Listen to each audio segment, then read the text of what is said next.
whatever's given to you is just a first offer, or it's only the offer that that person's creativity allowed them to extend. And if you want something different or something more, just ask for it. And it's not just ask for it, like facilitate it, make it easier for people to offer it to you, you know. Dr. Ella Elanazi is a tech bio investor at Ascension and holds a PhD in molecular genetics from Cambridge University. She describes herself as a recovering scientist with extreme FOMO. We talk about how being bombastic is the key to getting opportunities, why, contrary to popular belief, PhDs don't suck as investors, how to ask people to do things for you in a nice way, and what it's like being a brown woman in VC. I hope you enjoy. So last time we spoke, you mentioned this thing about being bombastic, and it's a bit of an interesting word. And you mentioned that it's one of those keys that you can aspire to be bombastic, or you can really embody it and get really far ahead. So can you explain what being bombastic means and how that can help you? Of course. I think, you know, when I look back on everything I've done, I've been a bit shocked. Like, it's just out of body experience. I'm like, I can't believe, you know, 15 or 16-year-old Ella was doing this, or, oh my God, who do I think I am? You know, but I think it's just really important for me just to go and do things and not think about it. And I think that's what being bombastic is kind of putting aside this worry about how it's being perceived, or like, you know, the ego element of it, and just doing stuff without thinking, right? And I think, you know, bombastic is a word. I don't know how I came across it, but it's just something that immediately comes to mind when I think about some of the decisions I've made. And really, like, if we're going to go deep into it, right, I think my first thought of someone being bombastic is my dad. So my dad is a fantastic guy, like, you know, super Khaliji, Middle Eastern guy. He'll haggle anything. And the one thing, like, you know, I'll never get over, it's my favorite story of him, is something so basic, right?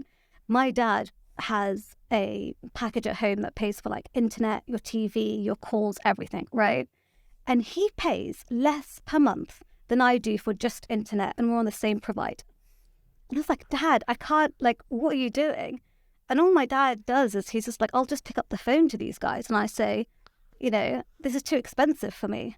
Like, I've been a customer with you guys for 5 years. Can you guys make it cheaper? Or like, I'm just going to go somewhere else.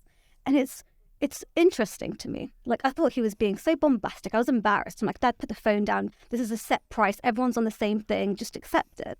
But my dad never accepts things presented as they are, ever. And I think he's been a great example of like being bombastic and, you know, never accepting the first offer you get or accepting the status quo. And that's really informed my whole life and everything I've ever done. You know, whatever's given to you is just a first offer, or it's only the offer that that person's creativity allowed them to extend. And if you want something different or something more, just ask for it. And it's not just ask for it, like facilitate it, make it easier for people to offer it to you, you know. So I think being bombastic is all of those things. It's, you know, trying to go after something that's not necessarily there, so you have to create it. It's a creativity and an audacity kind of fusion thing. I wanted to chat about this debate I was talking about on the All In podcast, where they were discussing how helpful domain expertise is in investing in this space. And I think both Chamath and Friedberg made this point, that they noticed that people or investors with a lot of domain expertise, a lot of scientific knowledge, although they're very helpful in an advisory capacity, people like that don't make good investment decisions. They get too caught up in the trees and you know, miss the forest kind of thing. What are your thoughts on this whole thing about domain expertise and whether that actually makes you a better investor or not? Yeah, I mean, I have to be super careful about what I say. First of all, like, I have a lot of respect for them, and I had that podcast episode and it was great, but I was really disappointed when they said that. I just thought it's boring. It's boring. It's uncreative. Like, just to say that, okay, academics, PhD scientists are this great monolith. They're all the same. They're super analytical. They need to perfect their art. They need to perfect their craft. And it's so far from the truth. Not only is it far from the truth, but it's almost like contradictory to their practices, right? You can't say that, you know, there are these exciting biotech companies that are pioneered by these brilliant professors and PhDs and postdocs, and they've come up with a great business idea, and then turn around and in the same breath say, scientists don't understand business and they don't get how to make these great companies. Which one is it? Are they like people who just don't get it, or are they people who can understand it and who can praise it? There are different levels of PhDs and there are different levels of academics who have varying degrees of interest in being extremely academic or being entrepreneurial or being operational. And, it's a great diversity within the scientific and the medical and the healthcare community. And just to say that, oh gosh, they don't know how to make these decisions is just, I don't know how to respond to that.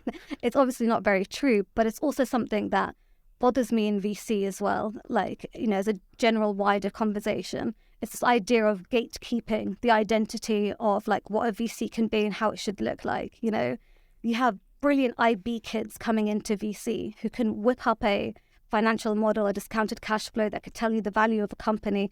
Great, which is good. We need those people. But do they understand the tech? Do they understand the business? Do they understand the go-to-market? There's a lot of questions around it. So I think, having a team that's 100% PhDs investing is not great. Having a team that's 100%, IB and financiers is not great. I think it's all about the diversity of the team and having these people come in.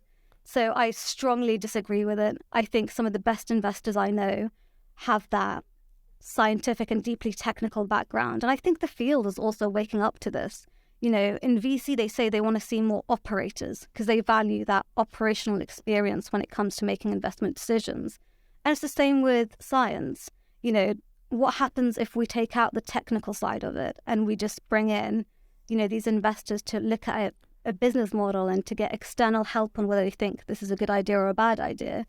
I think you get companies that we know, like Theranos, for example, that goes all the way through it without ever getting, a single penny from an actual technical investor who understands the space. We have to be careful about it. And I think there's a lot to say about having diversity and having a diverse team in it. So I disagree wholeheartedly with it. I think having PhDs are great. What do you think about it? Well, I disagree with you.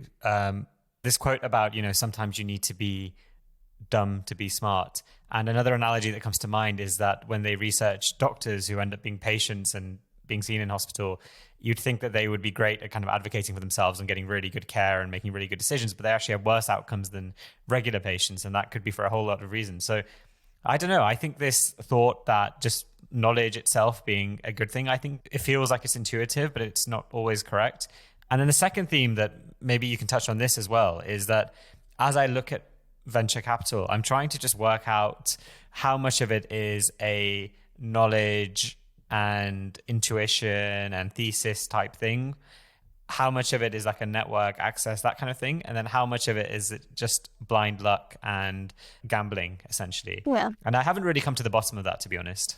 I think it's because it's just so nuanced, right? So I think, there's not one answer fits all. So when I say about how important it is to have people with domain knowledge in a VC or in investment decisions, it feels very critical in the early stages. Because in the early stage of a funding life cycle, it's all about the product, right? So early stage VCs, there's not a lot of business modeling going on. Their financial forecasts are all touch and go. So really, you're just looking at the product and trying to understand, is the IP good enough? Does it make scientific sense? Is there actually a market for this? Is there a product market fit, which is what it's all about in the early stages?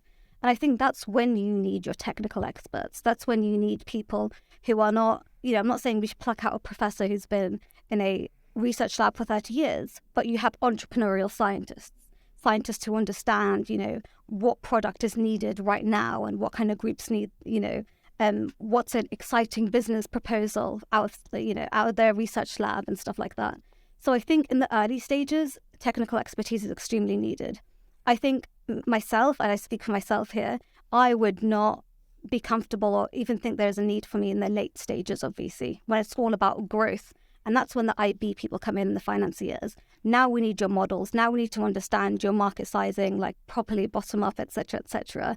But I think in the early stages, you need it. So going back to your question about how much of VC is driven by different people from different backgrounds and how much of it is luck, I think it's a difficult one. At the beginning, there is definitely a need for having more scientific knowledge, especially in the tech bio space, where understanding the product, understanding the science of it, and that helps you, but it's not enough to have a good idea to get it to blow up. And then in that pre-Series A, Series A space, they're kind of like, later stages, not exactly growth stage. At that point, you need a specific skill set, which is why I think you need to have diverse teams, where you have some product people, some operators, and a lot of financiers to try and figure out, okay, now that we know the product works because they've passed all the regulatory approvals and passed all these big checkpoints and milestones, do we think that there's a market for it? What are the customers saying? And that's where the focus is more on the business side of things. And the final stages is just the modeling to understand how it scales. So I think, there's different profiles and different horses for different courses. And the second part of your question I forgot. Is it about how much of it is luck? Yeah, how much of this is, okay, this is investor is smart and they've got a good thesis and they can work out what's going on. And then how much is it just blind luck and we're like assessing, the tickets of winning lottery people? It's so difficult, it's so tricky. I've been in this space as an investor for the last 2 years, and I can't tell you if I'm a good investor because I haven't seen a lot of my companies that I've invested in they are currently raising their next round, but we'd have to track, how many of these companies completely collapsed, how many of them actually, go on to raise big rounds and, potentially exit. It's hard to kind of figure out how good you are as an investor. But I do think it's it's a job where you can't take it for granted and you can't rest on your laurels, and you're only as good as your last deal. So to say that someone has this Midas touch in investing, I think is just a fallacy. It doesn't exist. No one's so good that they can always pick up the best companies. The people that I would have considered to be the most incredible investors because they've made bets that have blown up or turned into unicorns 2 years ago, those companies are have been extremely devalued and they're no longer unicorns. So are they still a good investor or was it a hype deal? So I think a lot of it's a tricky answer for me. I don't really have one for you that's straightforward. I think the only way you can really assess if an investor is good, or the way that I like to assess an investor, is to try and understand their due diligence process or their thought processes. And I think you can buy into that over buying into someone's track record or how much money they make out of it, although ultimately that is the end goal, right? How much money you can make out. So there is an element of luck to it. A lot of people have looked this up and tried to understand it. There's a thing called the power rule. I don't know if you've heard about it, which is assuming that, most of your portfolio is really going to fail and only out of 10, the top 2 or 3 companies, are the ones that are the fund returners. So how much of it is luck? If you look at just the pure data and the stats, it seems like most of it is. So you have to hedge. One of the things I've started to come to appreciate about investing is that a big part of it is being aware that the deal exists, and then secondly, having access to the deal. And I just wanted to ask how someone like yourself builds those networks, how you build that awareness, how you build that access, how you build those good relationships, how you maintain those relationships. Because I would really struggle. I mean, do you just sit there and fire off emails all day? How do you actually practically do that? It's super hard. So when I joined the fund that I'm in right now, it's just me on the investment team, right? And we were starting off from zero. No one really knew about the Life Fund. The Ascension has a big name in the market. It's one of the earliest, the longest standing early stage pre-seed funds. But the Life Fund was very new. So a lot of it is about creating awareness. And lucky for us, a lot of it happens online and on social media. Post-pandemic, most people are getting a lot of their information from LinkedIn or from webinars or whatever. So I think, it's hard to do, but the way that I've gone about it is to approach it from a multimedia point of view. I'll go to a few conferences where I'm invited on panels, and I always hate going to these panels because I'm like, what am I going to say? What do you want to hear? But I think it's really good because it puts my face out there and it tells people, in a room I'll be addressing sometimes 100 different founders who will talk to each other, and that they have their own network. It's a network effect. So I'll go to these panels and I'll try to go out there, conferences. I'll try to take interviews. I'll put out posts on LinkedIn every time I invest in a company in the knowledge that this is the profile of a company that I thought was so good that we invested in it. And I hope people who have similar profiles of other companies building in the space or whatever be like, okay, she's invested in company X. We are similar, but we are company Y. Let me approach this person. So I think, networking doesn't have to be, so it can be passive and it could be, active. So the passive ones is me just putting myself out there as much as I can through social media, through conferences, going to specific areas, networking and going to specific dinners. And then there's the more, active approaches, which is me going out to certain people that I think are brilliant in their field. So I'll go to certain professors or I'll talk to certain postdocs, and I'm like, you guys are this expert, in an area, pancreatic cancer, and they're looking at these certain biomarkers, but they're academic. And I know, for example, that because they are the KOLs in this space, that anyone who's building would at some point try to contact them or try to get advice from them or whatever. And by building that network of academic partners, they could be like, oh, well, 2 weeks ago we spoke to the startup who's also building in this space. You should reach out to them. And that builds up your source of deal flow. So deal flow can come through different networks, academic networks, through your friends in the industry as well, through passive means and social media. But also getting my own portfolio to work for me as well helps. So all the companies that I invest in, I try to make a really good, I try to be useful to them. And in being useful to them, I hope that they can go and tell their friends about it or can recommend them to try and talk to me. And that's been some of the best qualified deal flow that we have. How do you win deals? I think it's just being accessible and having the background I have. So, we talk about what are the benefits of having the technical background. Some of these people have been building these products and these solutions for 10, 15 years in their research labs, right? And they'll go to investors and they're like, right, cool, how much money? What's the margins? What's the market size? And it kind of dismisses a lot of what they've been building. And I have this absolute deep information anxiety. I want to know.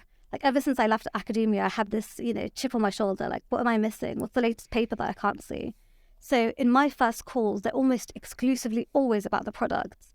So I want to know your research. How did you get into it? What did you find? What are your, what are the big pain points? Show me your early data. Have you published?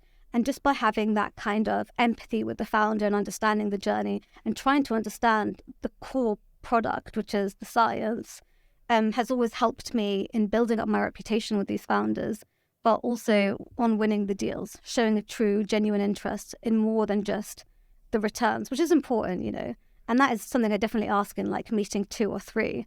But at the beginning, I just want to know the science, and that's really helpful. And that builds your reputation. These founders will go talk to other founders.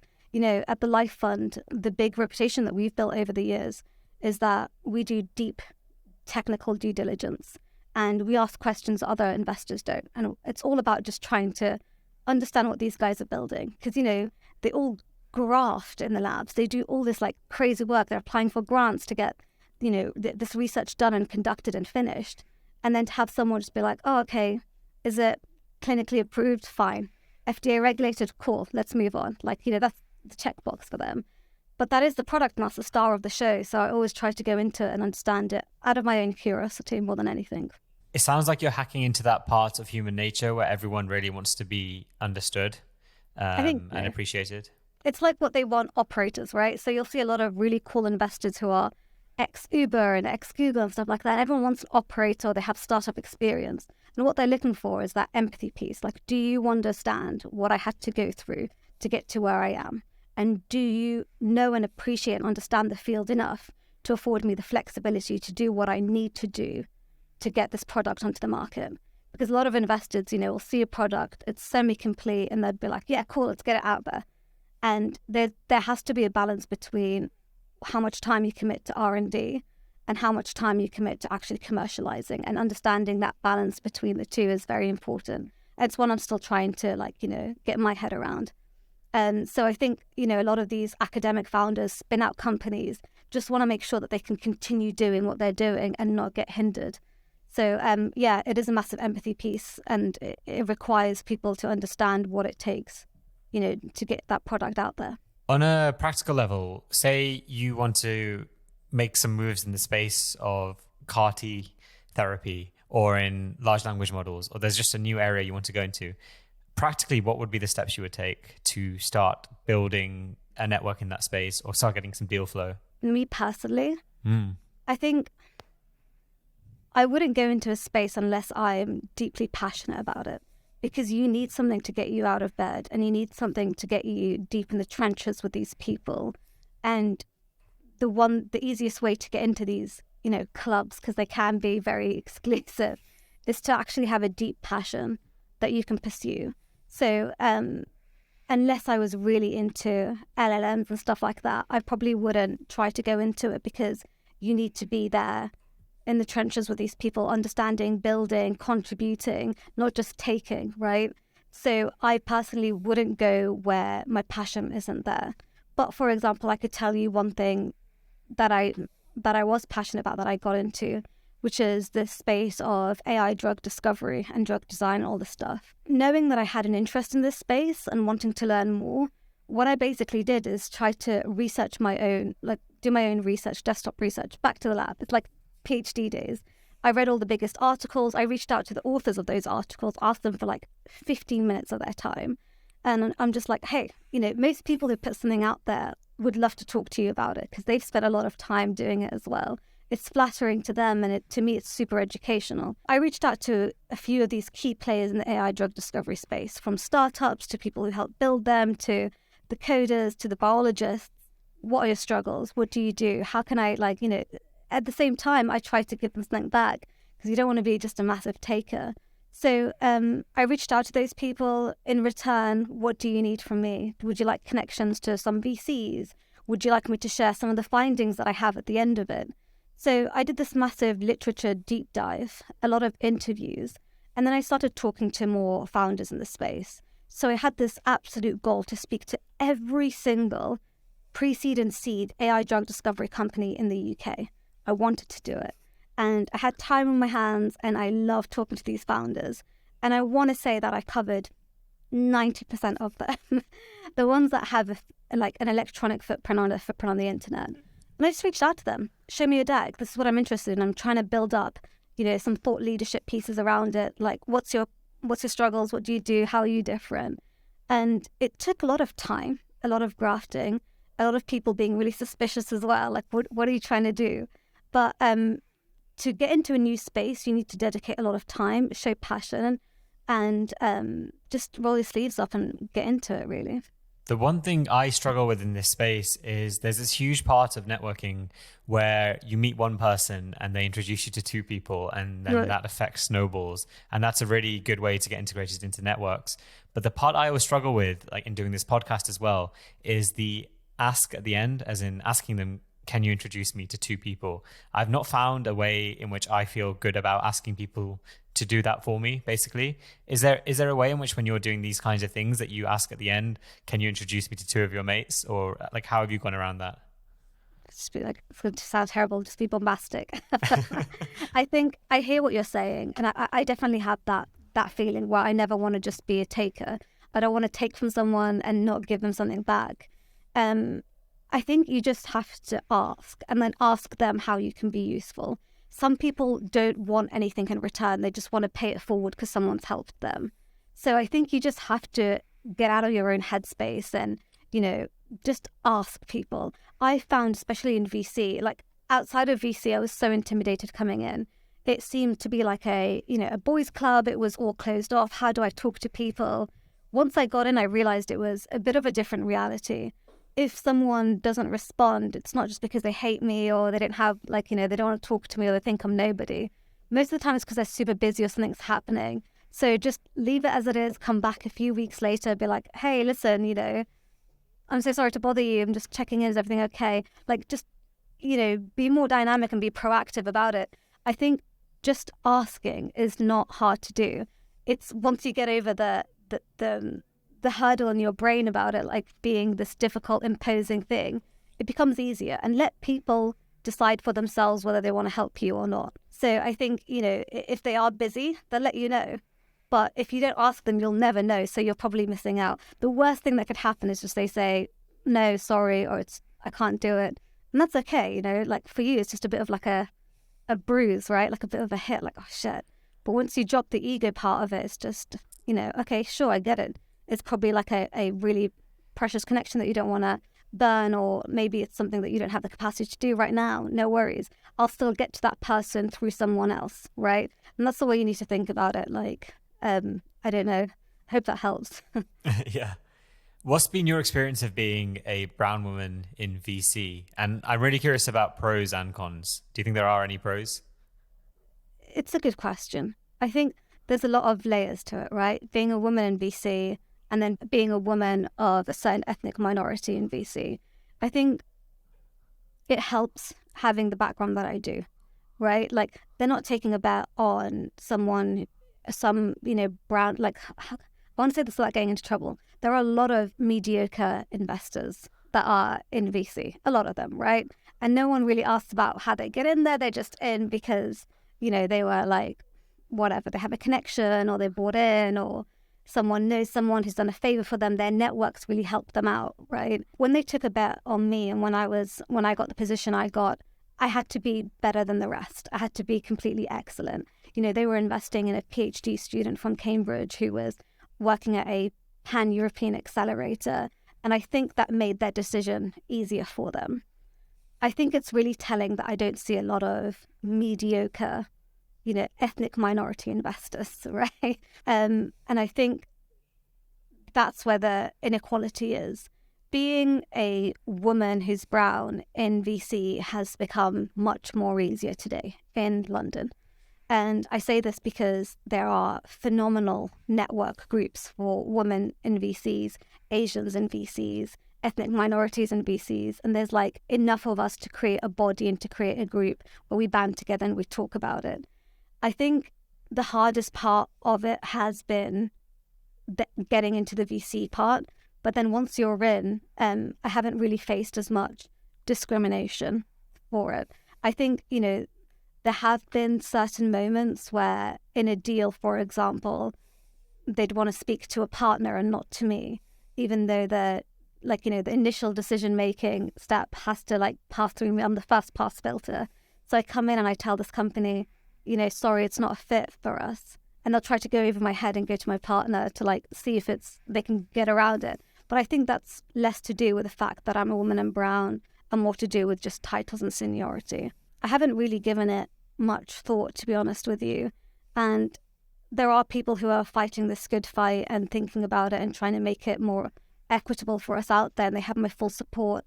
But for me, the way that I like to do it is just not to think about it too much, because I don't want to dwell on it and have it be a blocker for me.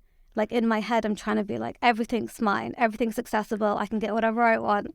And that has got me where I am in life. And I need to think about that more than I do thinking about the disadvantages. But there probably are there, and systemic racism is absolutely here. It's getting better, but it's, it's one that I probably wouldn't be able to speak to you too much about. Yeah, on your last point, I have a lot of agreement with that. I thought about how there is the true state of affairs. There's the true model of the world. And then there's having a useful model of the world or a useful frame in the world.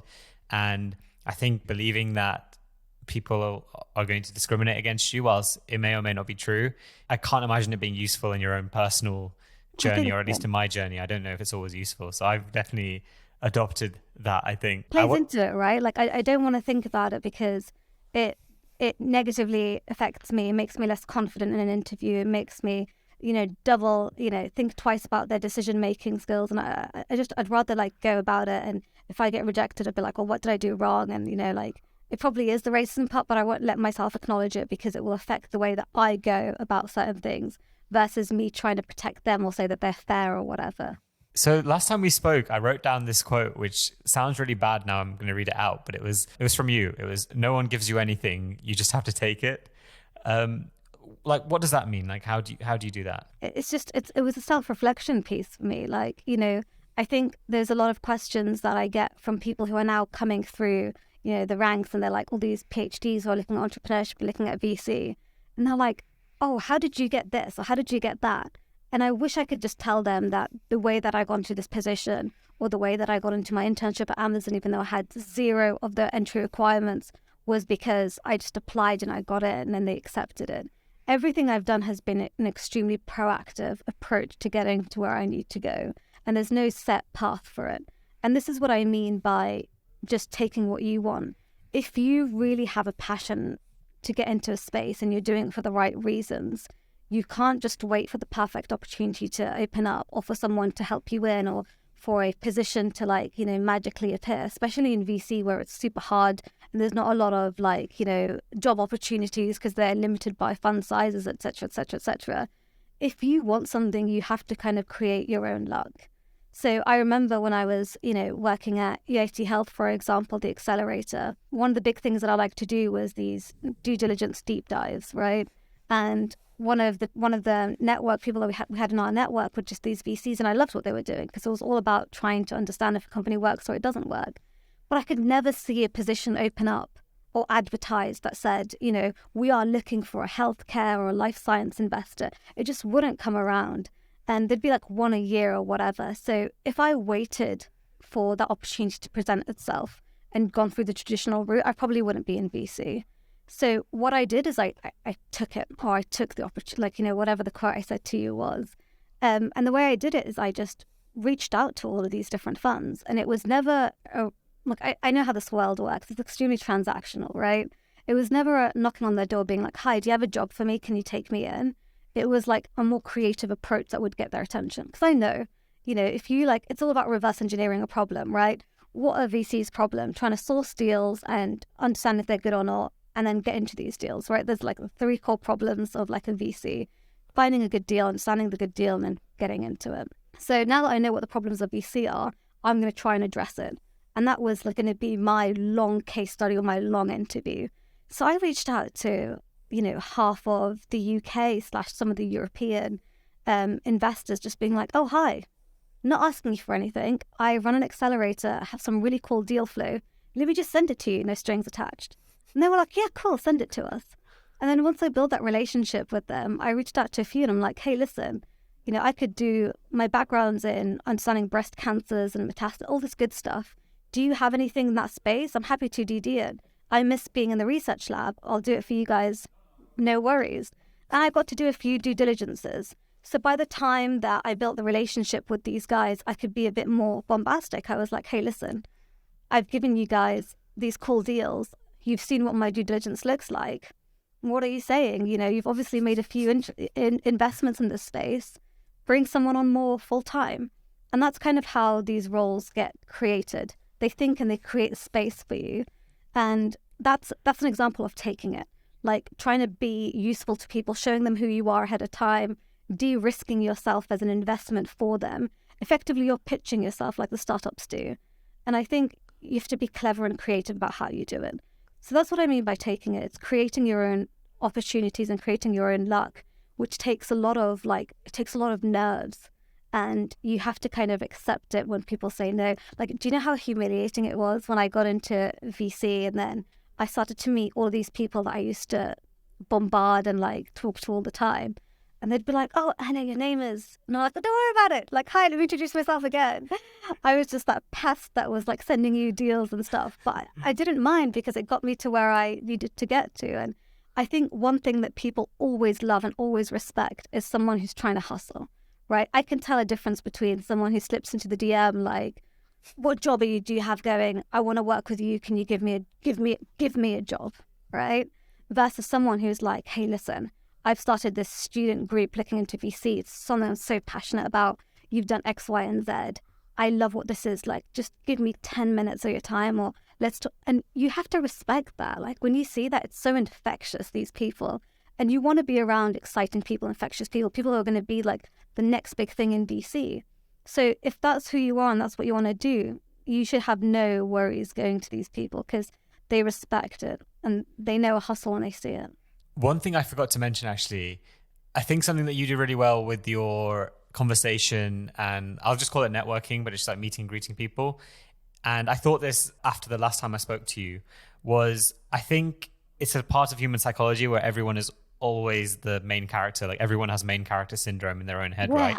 And I think there is something about the way you speak or when I've interacted with you where you kind of make the other person feel like the main character and they can do whatever they want. I remember speaking to you last time and you were like, these are your goals right now, but you need to just 10x them. I wouldn't be surprised in 2 years if you've done 100 times what you're saying you want to do right now.